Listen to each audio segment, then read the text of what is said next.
Hello everyone, welcome to the channel. My name is Corvan. If you're new here, I usually stream on Twitch and upload those streams edited on YouTube here. But today we're gonna be doing something special because this is a pre-recorded video for Halloween. So we're going to play a short game of My Father's Long Legs on itch.io. I heard that it was quite a good game. I don't really know what it's about, but I heard it was short and good. So turn off your lights and put on your headphones and let's get into it.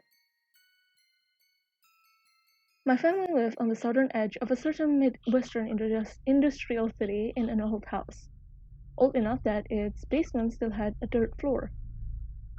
I was not yet old enough to openly question my parents' behavior, but certainly old enough to recognize its oddness when my father began digging. I retain only a single clear memory of the time before the situation became alarming. My father forsook sunlight forever. Ooh, he's like a vampire. I'm sitting at the bottom of the wooden stairs that led down to our basement. Ahead in the dimness stand my father, up to his waist in the hole. Still in his dark blue uniform from the factory, skin and fabric blackened by the hot breath of machinery and further smudged now by the damp earth. I watch father with the satisfaction of a child who sees in her parent a well of limitless capability.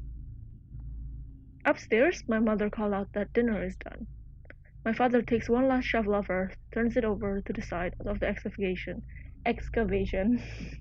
and in a single incredible motion, crawls out of the hole simply by pressing the sole of his boot to the lip of the pit and moving his whole body upward, walking right past me, right up the stairs.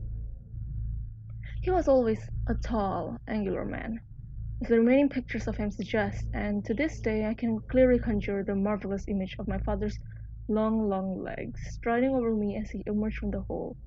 He was to spend years digging beneath our house. They said the title of the game. Apart from him, there were three of us: my mother, my younger brother, and myself. Who should we go for? Mother. There are many things about my mother I do not understand. She first found my father attractive. She admitted to me many years later because of how unusual he was. He had come to the Midwestern industrial town and secured a job at the same factory where my mother was working. Though a practical man, he read constantly and voraciously in subjects ranging from engine repair to philosophy, a habit instilled in him he had claimed by his own parents. This was all my father ever said, his family beyond us. Any further inquiry into the subject caused him to leave the room or bring some other pressing issue. Mother once theorized that father had run away from home.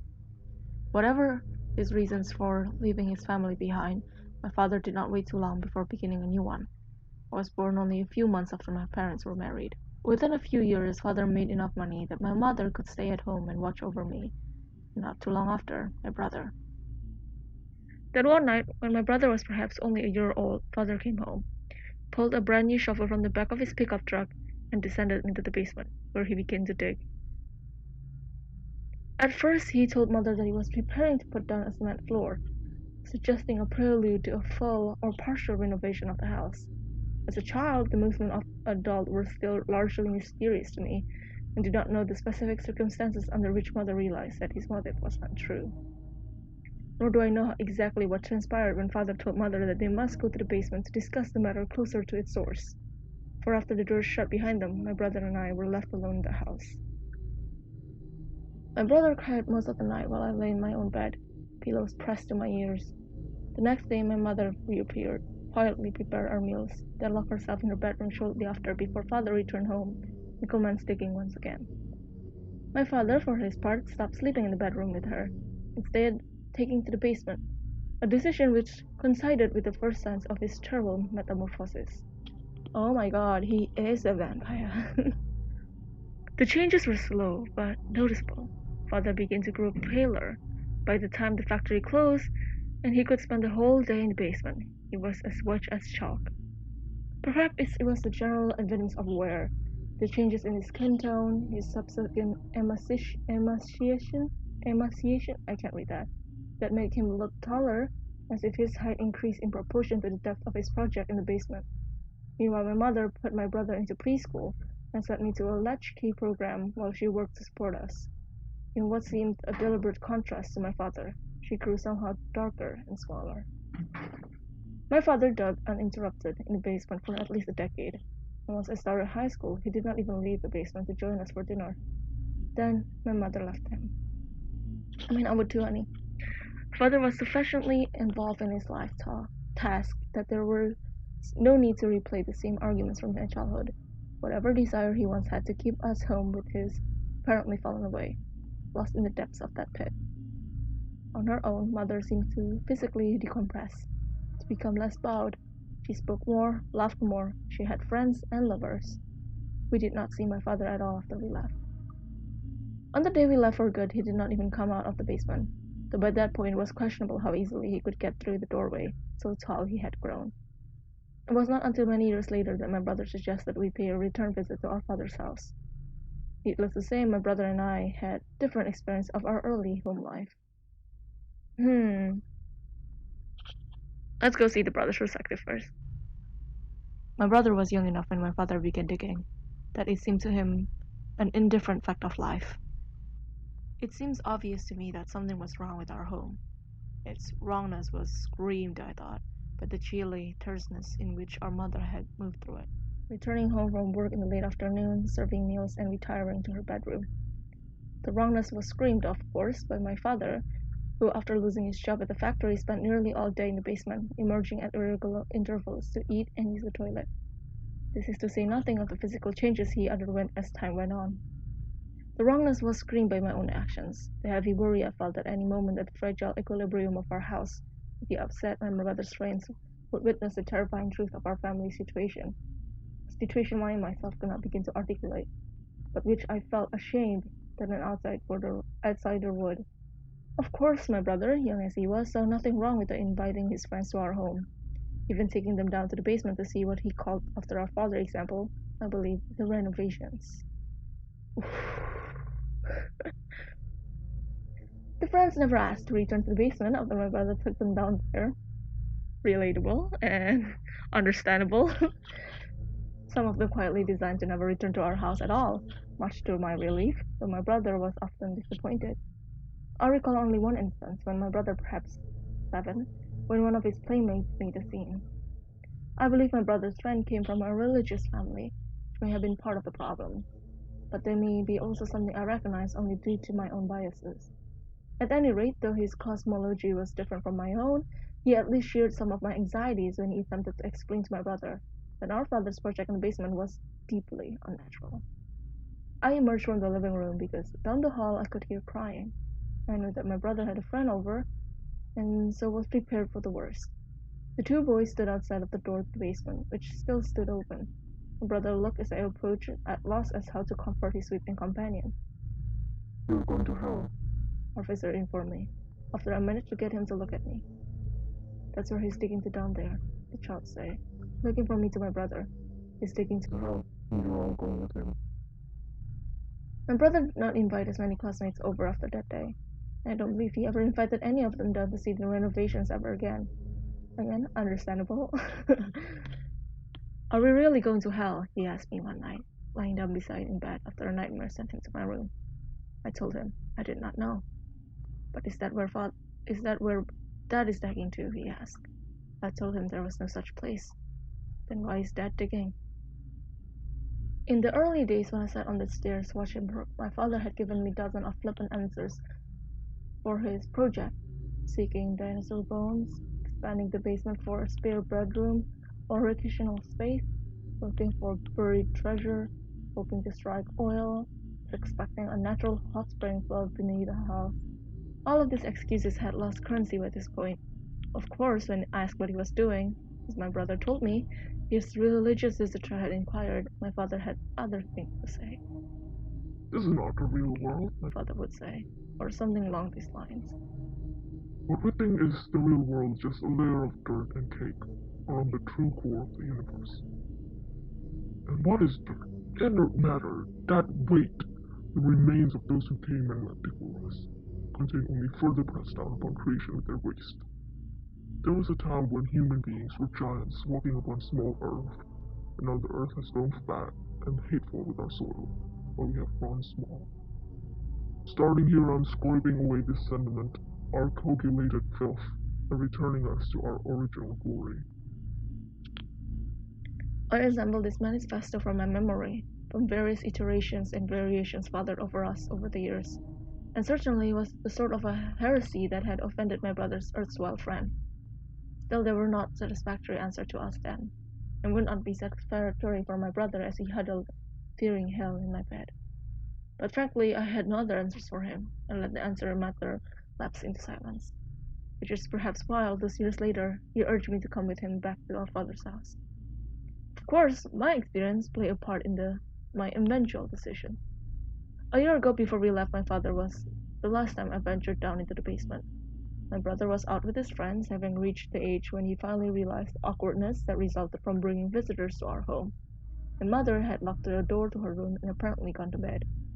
Father was, of course, laboring in the basement, and I was doing homework in the living room or watching television. Then came a knock at the door. The man on the porch was squat but dressing neatly in a suit, coat, and hat. A pair of very small spectacles was perched on the end of his nose, looking minuscule in comparison to his large round face.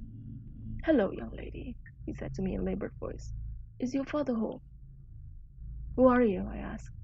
The man tipped his old-fashioned hat back on his head, smiling with his rubbery lips. "You would have no reason to know me, of course," he said. "But I'm your uncle." I left the man on the porch, the door locked, while I went to seek my mother's help. Thus I discovered she was unresponsive, as she often was in those days.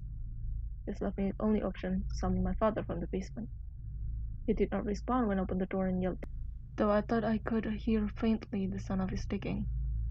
I looked back to the front door where I could see through the pebbled glass the rotund figure of the man who claimed to be my uncle, and descended the wooded stairs into the basement. The only light, as always, came from a single bulb hanging from the ceiling. My father had learned to operate in these conditions, but for me the lack of illumination cast the labyrinth below into a mess of confusing and seemingly contradictory paths of damp black earth and only slightly blacker shadow. Father had first attempted to dig straight down, but as the years went on he elaborated his original plan, angling outward from the center of the basement at the depths of perhaps 15 feet.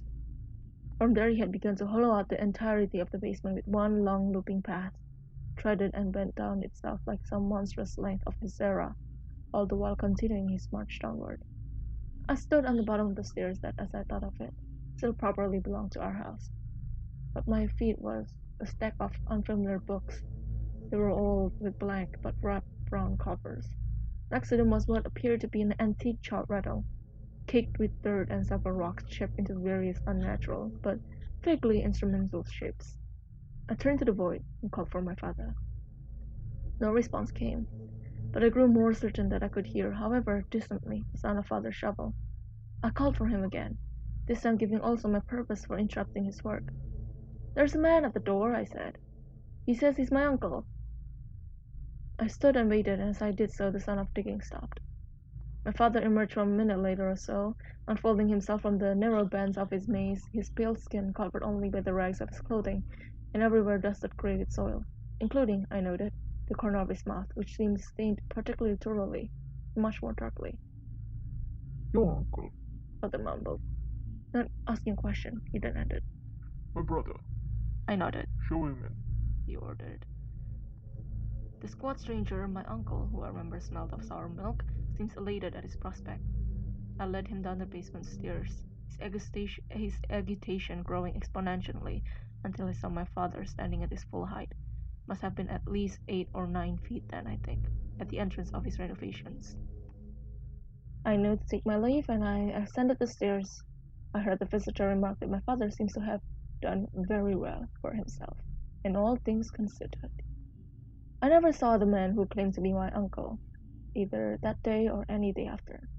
Perhaps not coincidentally, this is also my last clear memory of my father, and the one that returned to many years later when my brother suggested we return to our father's house.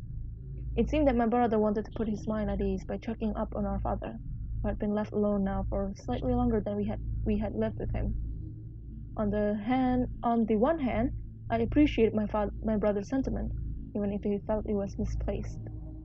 On the other hand, I knew I could not stop him. His feelings toward father has always been more lenient. The only question was, would I go along with him or let him make the visit on his own? Ooh, I feel like this is the important choice right here. Oh, personally, personally, I would not go. But I feel like if I don't go, the brother's gonna end up dead or something. So we're going. I want to know what happened. We decided upon a day to visit our childhood home, where we assumed our father still lived, and decided to meet there one afternoon the following week. But there must have somewhere been. But there must have somewhere been. Okay, I read that right. A miscommunication. I was late. It must have been late. The alternative is that, for his own purposes, my brother arrived early to see our father before I did. Okay, no matter what choices, he arrived first. Okay. Do not wish to contemplate why that would be. The town was considerably less industrial than it had been. The taste of industry still laced our water and air. The old neighborhood, not much affluent even in the former times, had fallen into further disrepair. The houses up and down the block stood weathered, and it seemed empty. The sidewalks bulked down around thick prostitutions of sickly weeds, which reached out into the potholed streets, protruding fingers of the overgrown lawns. The only sign of habitation was a single car, my brother's car, parked outside our old home. The doors were locked, the windows rolled up. A hand pressed to the hood told me it was not warm, but apart from that, I had no way of guessing how long the vehicle had been there unattended. Ahead, the house waited. It seemed not much different from the rest of the buildings, scraped down to gray of bones of bad elements. The windows were gone without even the slivers of glass remaining, and the porch had bowed and now held a stagnant pool of rainwater. The front door stood open at an angle, its lowermost hinge having rusted and snapped in two. Stepping carefully on the rotten porch, I slipped inside and found myself in the old living room. The floor was littered with trash and chunks of plaster dropped from the ceiling. Television was gone, though a lighter patch in the shredded wallpaper marked its former location. The couch had collapsed and now seemed covered with mounds of some sort of gray mold or fungus. Ahead was the central hallway of the house, and I could see that the door to the basement had been wholly removed. I called out to my brother's name and then stood for a moment, looking down into the unremitting darkness. Of course, the power was out. It was probably disconnected long ago. But a flashlight lay on the floor just outside the basement entrance. Oh, great. My brother's. The flashlight seems quite new. I flicked on it and pointed down into the basement, but it penetrated far enough only to reveal the foot of the stairs. I called out my brother's name again and waited. There was still no response. Assuming the basement was anything like I had last seen, my brother could have easily gotten hurt. We went down without his flashlight. He might have been lying up there, just beyond the stairs, unconscious. I had to make sure. Flashlight ready, I went into the basement. Oh my god! This is real cool. I knew my father had done quite a bit of work in the decade since we left. Oh, okay. I went down. I called for my brother. I walked to the left, I walked to the right. Okay, this is where the choices start to matter. Oh no! I feel like let's call for my brother again. Only my own breathing echoed back through the chambers of the barren earth. I walked further into the darkness. Okay, let's go. I turned right. The musty smell of old earth filled my nostrils. Around me there was nothing but darkness. Okay. I followed the sound of digging. I called from my brother again and received no answer.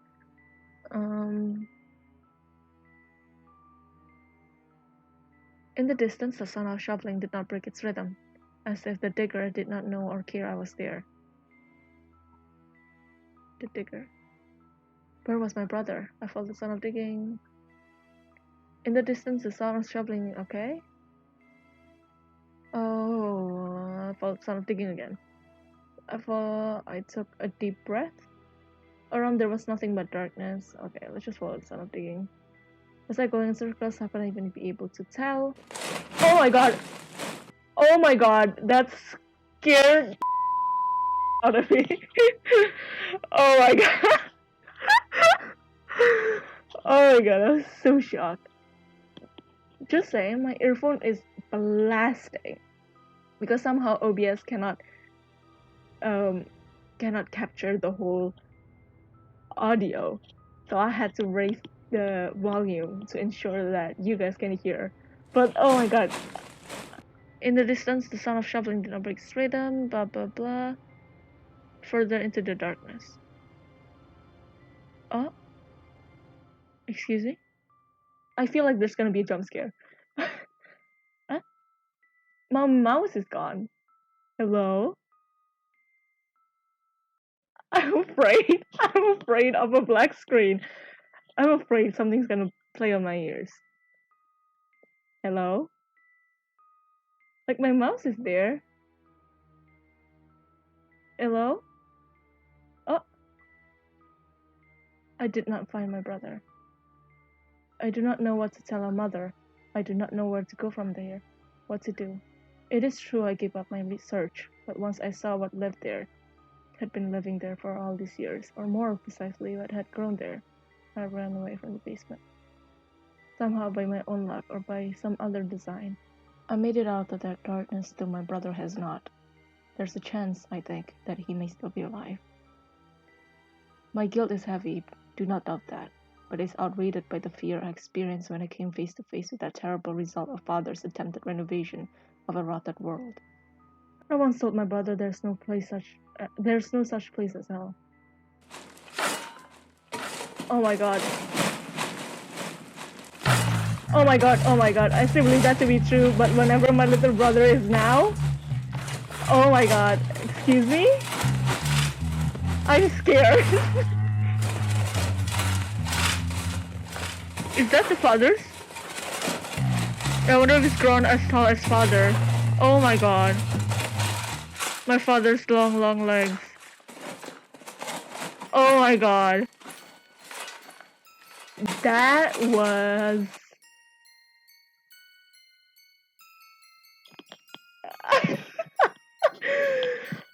Excuse me? Okay. I love the story and everything, but it's just suddenly like just...